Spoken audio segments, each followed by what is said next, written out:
تخيل إنك تقضي حياتك كلها بتبني في عقلك، بتتعلم لغات، بتلاقي محاضرات في أكبر جامعات العالم، وفجأة عقلك بيمسح كل حاجة وبتقول في نفسك أنا مين؟ السؤال ده مش مجرد سؤال عادي، ده واقع أليس اللي بدأت تنسى الكلمة وهي بتنطقها، وفجأة لقيت نفسها تايهة في نص الشارع اللي بتمشي فيه بقالها 20 سنة. المشهد ده بالنسبة لنا شاشة سودة، صوت عالي، وفجأة بنشوف أليس واقفة في نص الجامعة بتلف حوالين نفسها والرعب في عيونها. أليس هولاند مش بس بتنسى كلام، بتنسى كل حاجة. أليس حتى بتنسى هي مين. النهاردة هنشوف ازاي السقوط المرعب ده لأذكى عقل في نيويورك. يلا بينا نبدأ الفيلم. يبدأ الفيلم في مطعم في نيويورك. أليس قاعدة وبتحتفل بعيد ميلادها ال50. جون جوزها دكتور ناجح جدا وبيحبها. معاهم آنا بنتهم الكبيرة المحامية، وجوزها تشارلي، وتوم ابنهم اللي بيدرس الطب، والبنت الوحيدة ليديا البنت الصغيرة اللي عايشة في لوس أنجيلوس وبتحلم بالتمثيل. كل واحد فيهم شخصية مختلفة. أليس بتبهر الكل بذاكرتها، بتفتكر مواقف قديمة،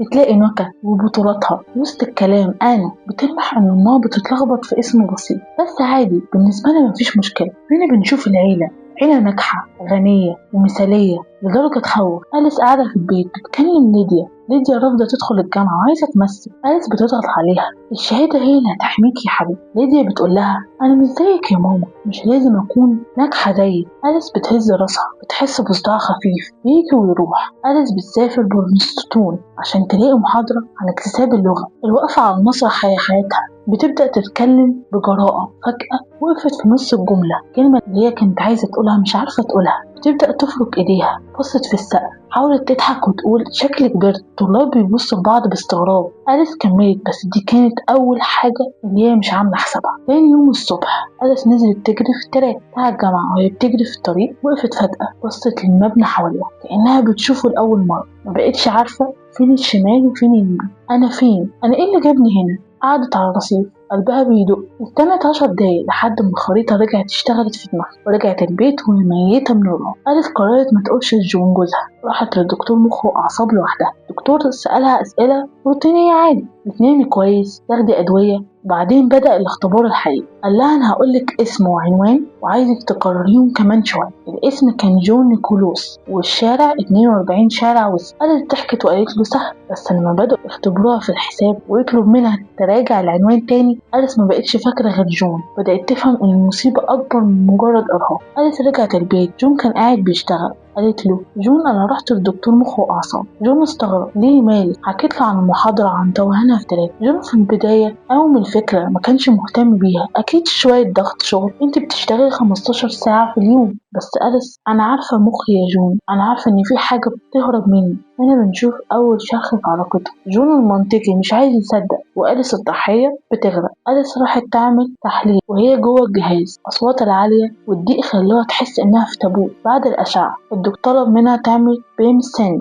عشان يشوف نشاط المخ. النتائج طلعت. الدكتور قعد معاهم وقال لهم الزهايمر مبكر. جون سأله ده مستحيل، دي عندها 50 سنة. الدكتور رد للأسف ده نوع نادر ووراثي بسبب الخلايا بتموت بسرعة غريبة. أليس وجون رجعوا البيت، مفيش حد بيتكلم. أليس دخلت البيت، بصت في المراية، بدأت تصرخ بصوت مكتوم. جون دخل حضنها، وفي اللحظة دي عرفوا إن حياتهم المثالية انتهت، وإن اللي جاي هو ماراثون، هو حاجة عادية عن النسيان. الصبح أليس قررت إنها مش هتستسلم. جابت سبورة كبيرة وحطتها في المطبخ، بدأت تكتب الروتين اليومي بتاعها. الفطار الساعة 8، المحاضرة الساعة 10. بدأت تستخدم الموبايل عشان يعمل ألمر لكل حاجة. في نفس الوقت كان لازم يعملوا اجتماع عيد، العيلة كلها اتجمعت. أليس بدأت الكلام بصوت مهزوز، أنا عندي الزهايمر. الصدمة على وشوش الولاد كانت صعبة. أنا بدأت تعيط. توم سأل عن العلاج وليديا سكتت خالص. أليس كملت الموضوع وراثي، لازم كلكم تعملوا فحص جيني. هنا أنا خافت جدا لأنها حامل. المرض مش بس بينهي أليس، ده بيهدد مستقبل ولادها كمان. بعد أسبوع من الصدمة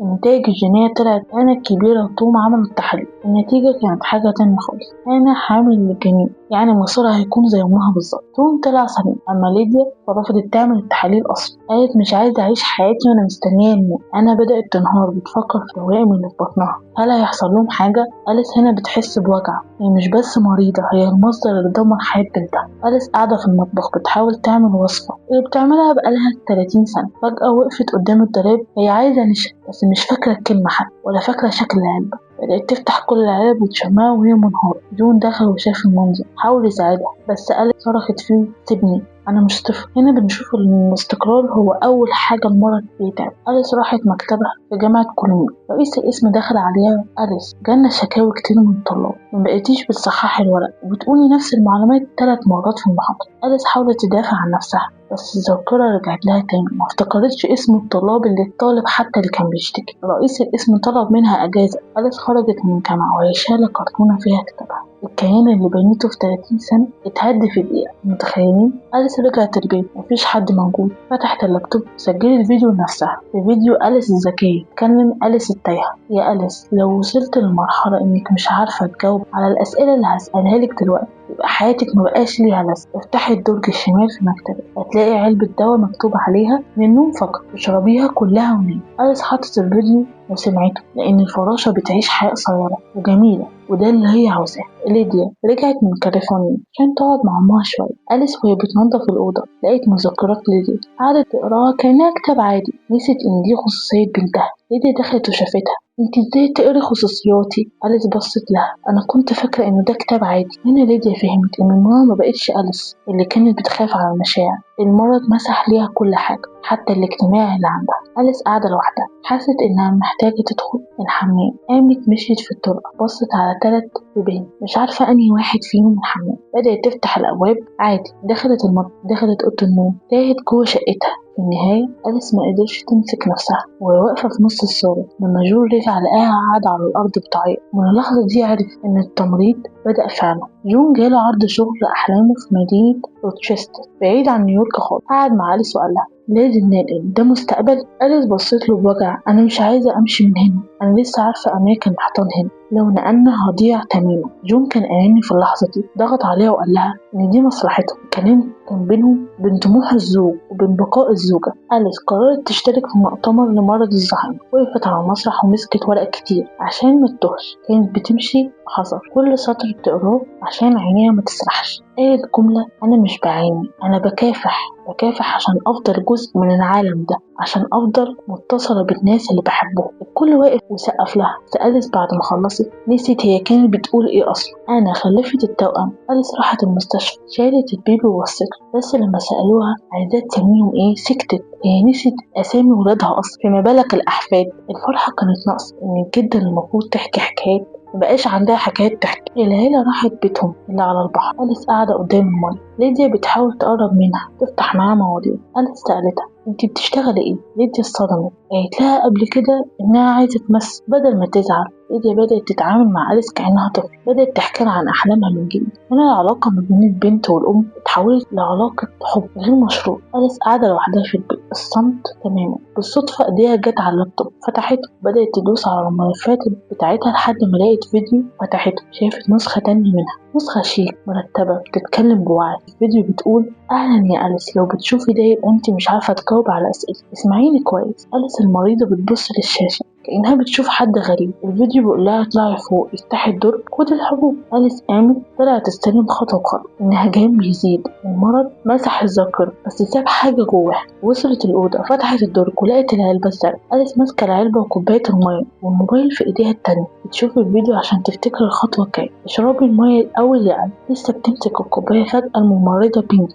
أليس وقفت وبصت للأرض. أنا كنت بعمل إيه؟ وإيه الحبوب دي؟ بدأت تلم الحبوب وتحطها في العلبة كأنها بتلم لعب. حتى المرض سرق منها كل حاجة. جون رجع البيت لقى أليس قاعدة في البيت. هنا جون جاب آخر، قعد مع آنا وتوم وقال لهم أنا وافقت على شغل، أنا هسافر. أنا اتصدمت إزاي؟ وماما جون رد مامتكم ما بقتش موجودة، دي مجرد قشرة، أنا لازم أكمل حياتي. هنا بنشوف كل واحد تفكيره مختلف. هل الوفاة معناه إنك تدفن نفسك مع الميت وهو حي ولا إنك تعيش حياتك؟ جون اختار حياته وقرر يسيب أليس بمرضها. ليدي عرفت قرار أبوها وقررت تاخد أصعب قرار في حياتها. سابت حلمها في التمثيل، سابت كل حاجة ورجعت نيويورك عشان تعيش مع أمها. ليدي قالت لجون لو أنت هتمشي أنا اللي هفضل. بنشوف هنا تبادل مختلف. البنت اللي كانت متمسكة بحلمها هي الوحيدة اللي ضحت بكل حاجة عشان خاطر مامتها. الزمن بيجري وحالة أليس توصل لحاجة صعبة جدا، مبقتش بتعرف تلبس هدومها مبقتش حتى بتعرف تمسك الشوكة والسكينة، بقت بتطلع أصوات غريبة،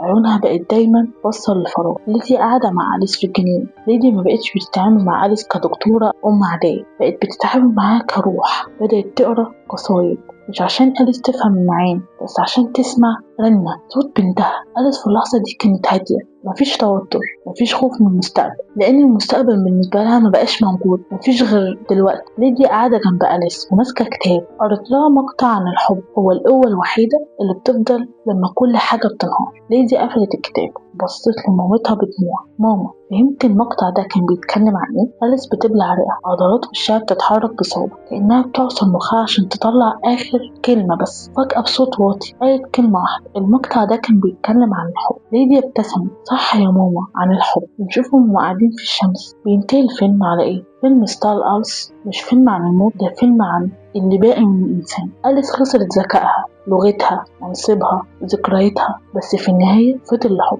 الفيلم بيقول لنا، بيوصل لنا كل حاجة. اتكلم بوعي النهاردة بكلماتك انت، وبقدرتك انك تقول انا بحب للي حواليك، لان عقلك هو مجرد ضيف عندك ممكن يمشي في اي لحظة. أليس هونان فضلت أليس لحد آخر نفس، مش بذكرياتها لكن بقلبها اللي فضل ينبض بالحب حتى لما عقلها استسلم. في النهاية فيلم ستار أليس مش مجرد فيلم عادي، دي مراية بتورينا حقيقة إن الإنسان مش هو شهادته ولا مركزه ولا حتى ذكائه. أليس خسرت كل لغتها اللي كانت بتفتخر بيها، بس في اللحظة اللي نطقت فيها كلمة حب في الآخر أثبتت إن الروح أقوى من أي مرض. عيش اللحظة مع اللي بتحبهم، لأن الذاكرة غدارة والوقت هو الحاجة الوحيدة اللي لو راحت ما بترجعش. وزي ما شفت احنا هنا في قناة بنغير السيستم تماما، مش بس بنلخص أفلام، احنا بنحكي تجارب إنسانية، ندخل لكم جوه تفاصيل مشهد كأنكم جزء من حكاية. هدفنا إننا نقدم محتوى يحترم عقلك ويخليك تعيش الفيلم بكل جروحه دقايق معدودة وبأعلى جودة. فيلم عجبك وحسيت إنك عشت مع أليس رحلة فقدانية لنفسها، ما تنساش تعمل لايك للفيديو، تشترك في القناة عشان اللي جاي هيكون أقوى بمراحل. قولي في الكومنتات لو كنت مكان جون، هل كنت هتضحي بمستقبلك وتفضل جنب أليس، ولا شايف إن الحياة لازم تستمر؟ استنوني في فيلم جديد وأقوى. خليك قريب.